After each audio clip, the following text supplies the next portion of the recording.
കേരള കർണാടക സംസ്ഥാനങ്ങളെ ബന്ധിപ്പിക്കാൻ കഴിയുന്ന ബൈരക്കുപ്പ പാലത്തിനായുള്ള കാത്തിരിപ്പിന് പതിറ്റാണ്ടുകളുടെ പഴക്കമുണ്ട്. ഇരു സംസ്ഥാനങ്ങളെയും തമ്മിൽ ഏറ്റവും കുറഞ്ഞ ദൂരത്തിൽ ബന്ധിപ്പിക്കാൻ കഴിയുന്ന വയനാട്ടിലെ പദ്ധതിയായിരുന്നു ബൈരക്കുപ്പ പാലം. എന്നാൽ പദ്ധതിക്ക് തറക്കല്ലിട്ട് 32 വർഷം പിന്നിട്ടിട്ടും പദ്ധതി നടപ്പായിട്ടില്ല.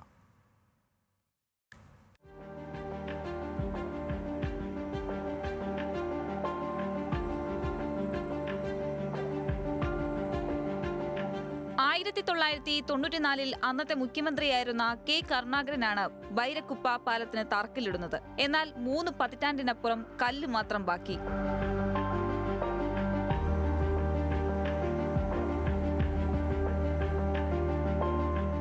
കെ കരുണാകരന് ശേഷം ഇടതു വലത് സർക്കാരുകൾ മാറി മാറി വന്നു. എന്നാൽ പാലം യാഥാർത്ഥ്യമാക്കാൻ ആർക്കും കഴിഞ്ഞില്ല. പാലം യാഥാർത്ഥ്യമായാൽ വയനാടൻ വികസനത്തിന്റെ നാഴികക്കല്ലായി അത് മാറും. ഈ പുൽപ്പള്ളി പ്രദേശത്തിൻ്റെ മാത്രമല്ല, വയനാടിൻ്റെ മാത്രമല്ല, കേരളത്തിൻ്റെ മുഴുവൻ സമഗ്ര വികസനത്തിന് ഉതകുന്ന ഒരു പാലമാണ് അത്. നിലവിൽ പല തടസ്സങ്ങൾ, വനംഭൂമിയുടെയൊക്കെ തടസ്സങ്ങൾ പറഞ്ഞുകൊണ്ട് അത് ഇതുവരെ എവിടെ എത്താണ്ട് നിൽക്കുകയാണ്. ഇപ്പോഴത്തെ ഒരു അവസ്ഥയിൽ ഞങ്ങൾ പുതിയ ഒരു പ്രപ്പോസൽ വെക്കുന്നുണ്ട്. അത് ബൈരക്കുപ്പ നേരത്തെ കല്ലിട്ട സ്ഥാനത്ത് നിന്ന് മാറി മരക്കടവ് എന്ന് പറയുന്ന ഭാഗത്ത് ഒരു നല്ല ഏരിയ കണ്ടെത്തിയിട്ടുണ്ട്. അതിന് ഗുണമെന്ന് പറയുന്നത് അക്കരയും ഇക്കരയും റവന്യൂ ഭൂമിയാണ്. ഒരു ഇഞ്ച് പോലും വനത്തിലൂടെ പോകേണ്ടതില്ല.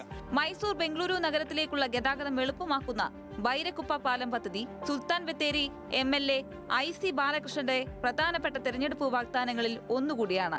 പെരിക്കലൂരിൽ നിന്നും കടവ് കടന്ന് തോണിയിൽ തുഴഞ്ഞാണ് ഇന്നും ആളുകൾ കർണാടകയിലെത്തുന്നത്. പുതിയ സർക്കാർ അധികാരം ഏറ്റെടുത്തതോടെ പാലം യാഥാർത്ഥ്യമാകുമെന്ന പ്രതീക്ഷയിലാണ് നാട്ടുകാർ.